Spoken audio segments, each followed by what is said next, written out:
ايوه. مساء الخير. ازيك؟ مساء النور حبيبي. كيف الحال؟ إن شاء الله تكون بخير. ممكن بس ترفع صوتك شوي لو سمحت، لأن صوتك بعيد عني. ازيك؟ اخبارك كده كويس؟ أيوة تمام كويس هكذا. سامعني؟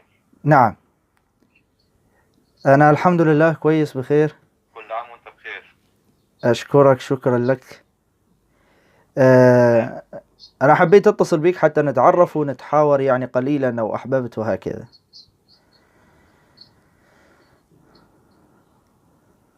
تحت امرك تحت امرك. تسلم تسلم. أنت حضرتك تحاور في ايه؟ في الدين؟ أيوة أشياء دينية لو تحب، إذا عندك أنت أسئلة وأنا عندي أسئلة وهكذا. حوار يعني علمي، ما فيش أي يعني مشاكل حوله أو شيء. استاذ. نعم. لا بص. اوكي. انا انا مش واخد بالك. أنت ماذا؟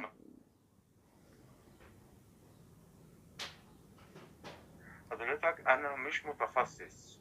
مه. تمام عارف. متخصص يعني حضرتك انت شيخ. انت شيخ. انا لا، اللاهوتيات على قدي. ما عنديش درس كتير زي حضرتك، واخد بالك. نعم. عشان اكون صادق معاك. لا أنا حتى أوصل لك فكرتي يا أستاذ البير. اساسيات الواحد. أنا القصد أول شيء هذه ليست مناظرة، هي ليست مناظرة، لأن أنا لا أناظر إلا القساوسة مثلا والأشخاص يعني المعروفين من المتعلمين دينهم، متخصصين يعني بين قوسين. لكن هذا حوار بمعنى إذا عندك أنت أسئلة أنا ليس عندي مشكلة أتقبل هذه الأسئلة. كذلك لو أنا مثلا عندي استفسارات أنت عرفت تجاوب عليها بقدر الإمكان تمام كويس. لا تعرف الإجابة عليها قل لي والله أنا عندي الأب الكاهن، أب الاعتراف عندي. أكيد عندك أب اعتراف صح؟ تمام. فتذهب مثلا اكيد. تمام عندك أب اعتراف، هذا أمر طبيعي. فتذهب وتوجه له يعني هذه الأسئلة وتأتيني أنت بالإجابة، أو هو يحاورني مثلا أن أب الاعتراف، ليس عندي مشكلة. فهمت القصد من كلامي؟ هذا هو القصد يعني فقط. تمام.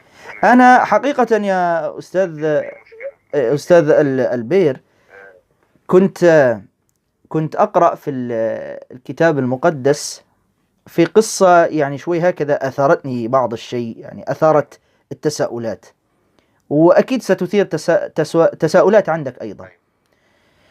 في سفر الأمثال الإصحاح 7، وتبدأ القصة من العدد 14. يحكي لنا عن امرأة يبدو عليها أنها هي من النساء الزانيات وهكذا. تقول هي من العدد 14، تقول: علي ذبائح السلامة، اليوم أوفيت نذوري، فلذلك خرجت للقائك لأطلب وجهك حتى أجدك. يعني هي هذه الزانية خارجة وتطلب رجلا. في العدد 16 تقول: بالديباج فرشت سريري. هذه الزانية تقول فرشت سريري. بموشى كتان من مصر. أنا على فكرة زعلان على أهل مصر في الكتاب المقدس، يعني صورتهم شوية يعني ما علينا. الله يبارك في أهل مصر جميعا إن شاء الله. لا بالعكس بالعكس. طيب في العدد هقول لحضرتك على حاجة. ما قولها لي بس أكمل القراءة وبعدها قولها لي. سأكمل القراءة ثم قل لي ما تريد. وفي العدد 17 تقول: عطرت فراشي. لاحظ كل هذا الكلام، الزانية تقول عطرت فراشي. هي طبعا تريد نتيجة سنراها الآن النتيجة. تقول: عطرت فراشي بمر وعود وقرفة، هلما نرتوي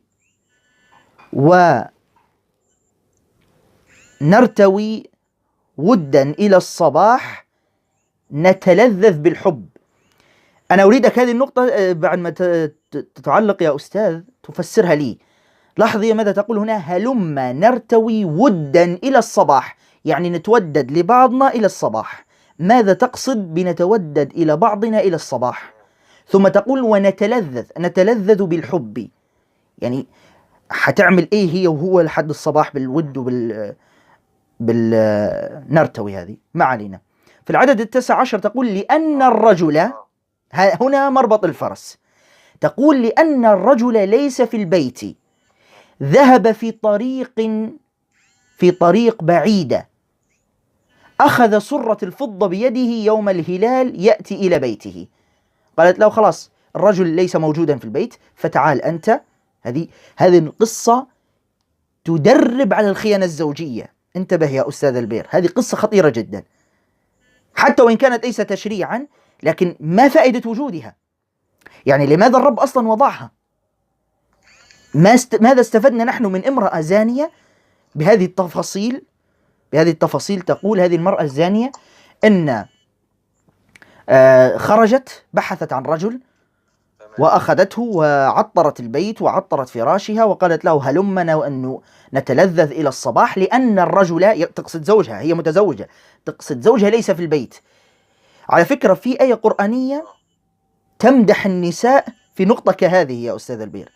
هذه الآية في سورة النساء، تقول الآية فالصالحات قانتات حافظات للغيب بما حفظ الله.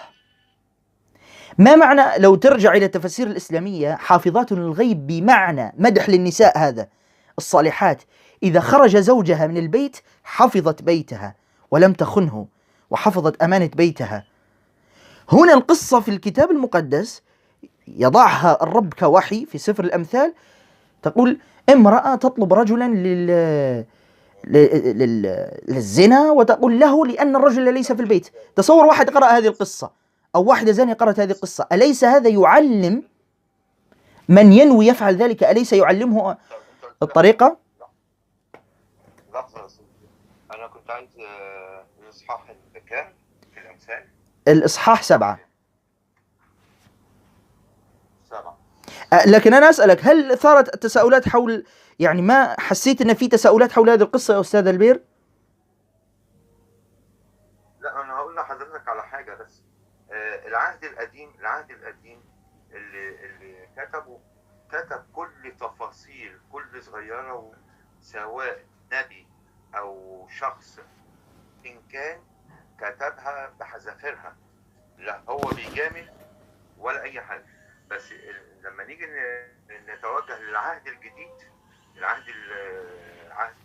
السيد المسيح، تمام، هنلاقي الكلام ده كله مرفوض، حتى من نظرة لامرأة واشتهاها كأنه زنى بها. يعني واخد بال حضرتك؟ ده عصر النعمة. معايا يا أستاذ زين؟ نعم معاك، تفضل كمل. ألو؟ واخد بال حضرتك؟ أنا ليا دعوة دلوقتي بالسيد المسيح اللي هو العهد الجديد. العهد القديم بكل حذافيره مكتوبة كل صغيرة وكبيرة، من قصة سيدنا آدم، من بداية الخليقة، هابيل وقابيل، القتل اللي حصل سيدنا لوط، واللي عمله في سدوم وعمورة، واخد بالك، وأهل سدوم وعمورة سيدنا يونان. بص كل صغيرة وكبيرة العهد القديم كله مكتوب، سواء بسيئاته أو بحسناته، واخد بال حضرتك. لكن أنا ليا العهد الجديد اللي هو عهد النعمة، اللي هو عهد السيد المسيح. من نظر لامرأة فاشتهاها فكأنه زنى بها. يعني تخيل النظرة. قال لك الراجل يلتصق بزوجة واحدة. ليه؟ لأن الله خلق. لا، ما لم يقل بزوجة واحدة، ما قال يلتصق بزوجة واحدة، النص لا يقول ذلك. طيب، لكن الشريعة موجودة عندنا الزوجة الواحدة، واخد بال حضرتك؟ لا، هو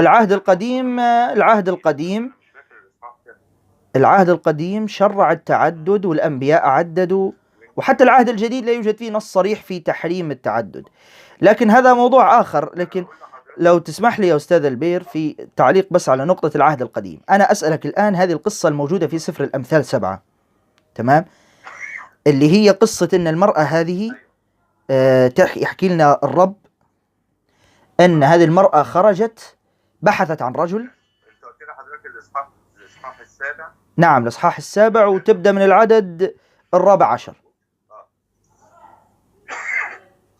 يا ابني احفظ كلامي واذكر وصاياي عندك، احفظ وصاياي.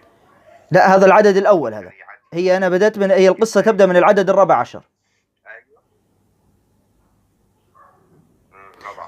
شوف، حتى بس قبل أن تقرأ أريد أن أعلق على نقطة قلتها يا أستاذ البير. أنت حضرتك قلت أن هذا في العهد القديم ولي أنا في العهد الجديد وهكذا. أنت مؤمن أن العهد القديم كلام الرب أم لا؟ كلام الرب أم لا العهد القديم؟ طبعا أنا بقول لحضرتك هو تمام. بس طبعا كلام الله طبعا. تمام كلام الله. بس في نقطة، لحظة بس يا أستاذ البير، في نقطة. إذن العهد القديم كلام الله، إذن الذي أوحى هذه القصة التي هي قصة هذه المرأة التي خرجت عطرت قبل أن تخرج عطرت بيتها، ثم خرجت بحثت عن رجل، فجاءت بهذا الرجل إلى البيت وقالت له هلم نتلذذ إلى الصباح. ما معنى نتلذذ إلى الصباح؟ ممكن هذه ودا ونتلذذ بالحب إلى الصباح. ماذا تقصد بهذا؟ أليس هذا تعبيرا مجازيا؟ نستطيع أن نقول ممكن مجازيا عن، والله أعلم ممكن حدث تلاعب في الترجمة كما حدث في نصوص أخرى، أن هذا تعبيرا عن الزنا إلى الصباح. وليه ما يكونش كلام روحي يعني غزل، كلام غزل؟ أيوة، يعني حيتغزلوا ببعضهم إلى الصباح. لا، لازم نرجع للتفاسير. معلش أنا في المواضيع دي أنا بقول لحضرتك مش بالمعنى. ممكن لو تسمح لي أعطيك هذه المعلومة يا أستاذ البير. معظم المسيحيين لا يعرفون ما معنى كلمة تفسير. كلمة تفسير لا يعرفونها. التفسير هو إيضاح الشيء غير الواضح، هذا هو التفسير. لكن لما تأتيني بقصة أنا أقرأها أمامي، امرأة تقول له نتلذذ إلى الصباح بالحب، وتقول له لأن الرجل ليس في البيت، يعني مش غير معقول إن هي جايبة رجل في البيت حتى تتكلم معه فقط، يعني مجرد محادثة ولا يحدث يعني زنا. هذا لا، يعني أظنك تتفق معي استحالة. فالنص أصلا لا يحتاج إلى تفسير لأنه هو واضح، لأن التفسير هو إيضاح الشيء غير الواضح، والنص واضح. هو يتكلم عن خيانة زوجية، إن استغلت هذه المرأة عدم وجود رجلها في البيت، زوجها في البيت، فجابت رجل في البيت وعطرت الفراش وفعلت. أنت كمؤمن مسيحي حاليا بهذا الكتاب، أنت ماذا استفدت من هذه القصة؟ ما هي الفائدة الروحية من هذه القصة؟ يعني أنا الآن أعطيك الفائدة الروحية التي استفدت من الآية الكريمة، فأنت ماذا استفدت الآن حضرتك من هذه القصة؟ أنا استفدت مثلا من الآية الكريمة التي تقول فالصالحات قانتات حافظات للغيب بما حفظ الله. أنا استفدت من هذه الآية إن لما أخرج أكون مطمئنا، وزوجتي تحفظ بيتي ولا تفعل يعني أي مكروه، ولا تخوني ولا تغدر بي ولا تفعل أي شيء خاطئ، لأنها مؤمنة بهذه الآية. أما لما يكون واحدة مؤمنة بهذا الكلام، على فكرة حتى هذه من ناحية نفسية، ما أدري تتفق معي في هذه النقطة ولا لا يا أستاذ البير، من ناحية نفسية الشخص لما يقرأ كتابا كثيرا يعكس على حياته الشخصية. يعني أنت مثلا لما تقرأ كتاب علم حيؤثر هذا في حياتك الشخصية، تقرأ كتاب قصص حيؤثر في حياتك الشخصية، صح ولا لا؟ تمام، مظبوط صح؟ فبالتالي لما ينزل لنا الرب حسب إيمانك، ينزل لنا قصة كهذه. طيب تأتي امرأة مسيحية مثلا قرأت هذه القصة كثيرا، ألا تخشى أن هذا يؤثر عليها؟ ممكن يوسوس لها الشيطان حتى تتعلم وتطبق هذه القصة.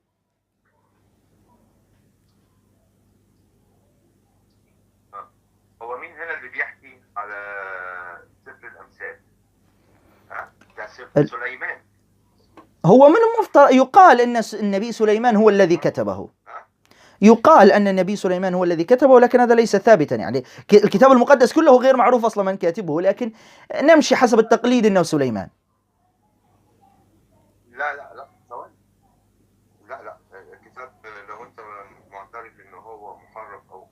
عشان نعرف نتواصل. لا هي مش، لست أنا فقط من قلت محرف، هو ثابت يا أستاذ البير. بس يعني أنت تعرف من كاتب الكتاب المقدس تقصد؟ ايوه بالظبط.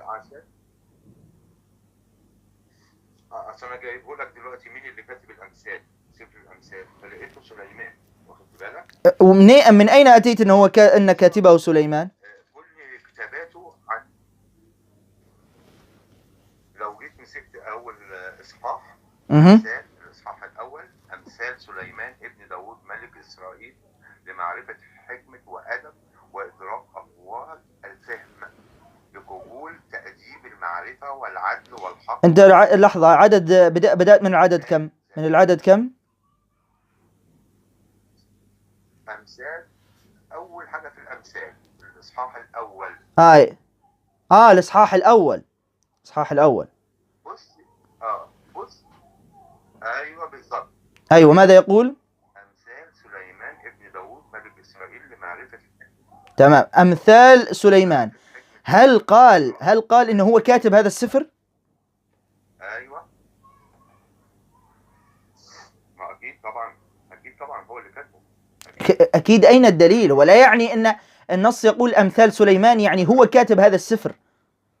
أمثال سليمان بمعنى أن هذه القادمة هي أمثال قالها سليمان، لكن هل هو كاتبه كله؟ لا، هذا لا يوجد عليه دليل. اكيد هو اللي كاتبه. ما انا اقول لحضرتك على حاجه، انت لو حضرتك رجعت لو قريت يا أستاذ، أنا دعني أعطيك هذه المعلومة بشكل عام. الكتاب المقدس أصلا غير معروف من كاتبه. زي المزامير، لحظه، المزامير مين اللي كاتبها؟ مزامير سيدنا داوود. أيضا هذا غير ثابت أنه داود. يعني أنا سأعطيك مثالا جميلا. تمام. سفر صموئيل من كاتبه؟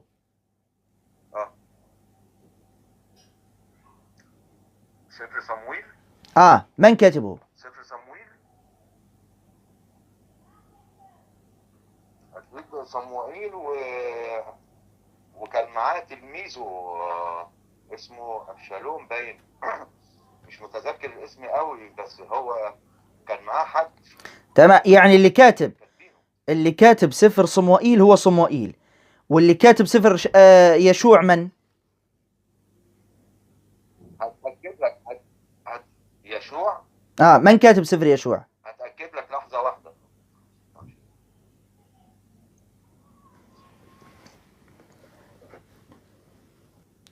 أنت حضرتك قلت إن كاتب سفر صموئيل هو صموئيل. طيب لو تفتح سفر صموئيل الأول الإصحاح 25 من العدد الأول يقول: ومات صموئيل واجتمع جميع إسرائيل وندبوه ودفنوه في بيته. كيف هو الكاتب والنص والسفر نفسه يقول إن صموئيل مات؟ وقس على ذلك أيضا نفس الشيء سفر يشوع أكيد أنت ستقول لي كاتبه يشوع. طيب سفر يشوع يقول مات يشوع بن نون. سفر التثنية يقال إن موسى هو الذي كتبه. لو تفتح سفر التثنية ستجد إن مات موسى عبد الرب. يعني هم كانوا يكتبوا وهم موجودين في القبر مثلا؟ أكيد ما ليسوا هم الكتبة. لا طبعا، بس بيبقى في تلاميذ بتبقى موجودة معاه. ما هو المشكلة يا أستاذ، أنت تفترض افتراضات الآن لا وجود لها. تفترض أكيد في تلاميذ، أكيد في كذا، مع أن هذا غير ثابت. يعني أنا أريد حقائق. تمام، أدلة. هذه اسأل عليها الأب الاعتراف. تمام. أنا مش ملم. تمام، مفيش مشكلة. تمام، نعود للقصة بتاع المرأة الزانية. بس مش هو ده جوهر الموضوع اللي حضرتك. تمام. أنا أسألك يا أستاذ البير، أنت قصة المرأة الزانية هذه،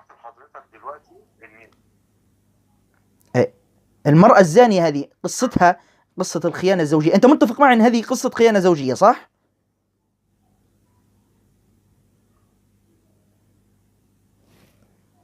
أنا ما أعرفش المعنى المقصود بيها إيه، واخد بالك؟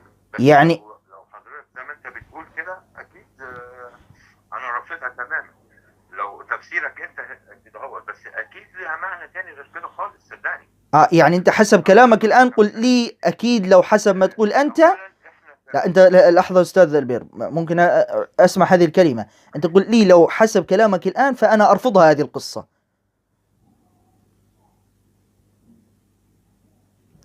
صح؟ لو على كلامك أنت، لكن هي أكيد ليها مغزى. أنا لم أتكلم بشيء من عندي، أنا كل الذي قرأته هو النص. هل نشيد الأنشاد والغزل هل ده كلام خارجي، كلام جنسي؟ والله إذا كان نشيد الإنشاد ليس كلاما جنسيا فإذا لا يوجد كلام جنسي بعد. خلاص يعني نشيد الإنشاد الرجل تغزل بالمرأة في سرتها، و حتى أنفها لم يتركه، وشعرها ورجليها ويدي، كل جسمها تغزل به، تقول لي ليس جنسيا؟ خلاص معناته ما عادش في شيء كلام جنسي معناته. غزل روح. غزل ماذا؟ غزل روحي، في حاجة اسمها غزل روحي. غزل روحي يعني غزل روحي يكون يعني بهذه الطريقة الخادشة للحياة، يقول لها ما أجمل رجليك بالنعلين يا بنت الكريم، دوائر فخذيك كالحلي، وقلت إني أصعد إلى النخلة فأمسك بعذوقها، سرتك كأس مدورة كعرجوان، أنفك كبرج لبنان، وكل هذا الكلام هذا غزل روحي هذا. تمام. وأنا لو كشفت لك يا أستاذ البير الآن أن النص الذي يقول سرتك كأس مدورة في النص الأصلي مش سرة على فكرة، بس المترجمين تلاعبوا فيها. في كتاب اسمه حملوا هذا الكتاب موجود على الجوجل، كتاب اسمه نشيد الإنشاد أجمل نشيد للكون، أجمل نشيد في الكون، مؤلفه يوحنا قمير، قسيس اسمه يوحنا قمير من لبنان.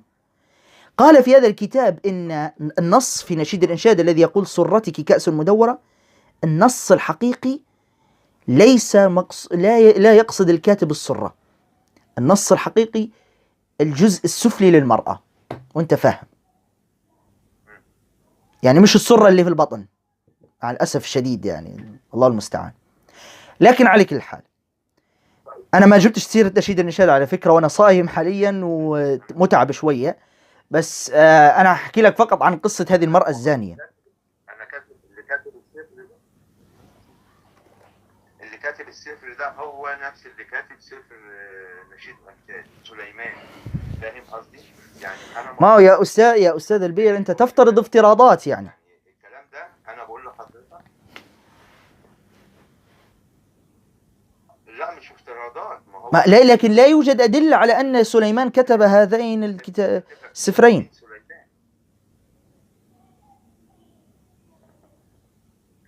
طيب عامة أنا لما حضرتك ابتديت معايا في الكلام، أنا مش ضريح في العهد القديم، واخد بالك؟ أنا دلوقتي أنا ليا عهد النعمة. تمام. إن شاء الله في المكالمة القادمة، إن شاء الله في المكالمة القادمة سأناقشك في العهد الجديد.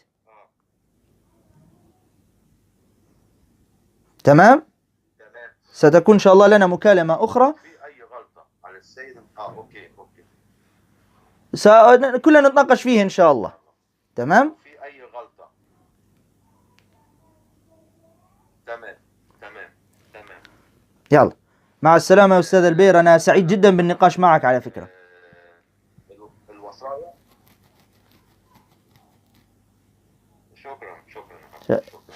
شكرا لك، ولو عندك أسئلة في الإسلام جهزها وأرسلها لي ونتناقش فيها إن شاء الله.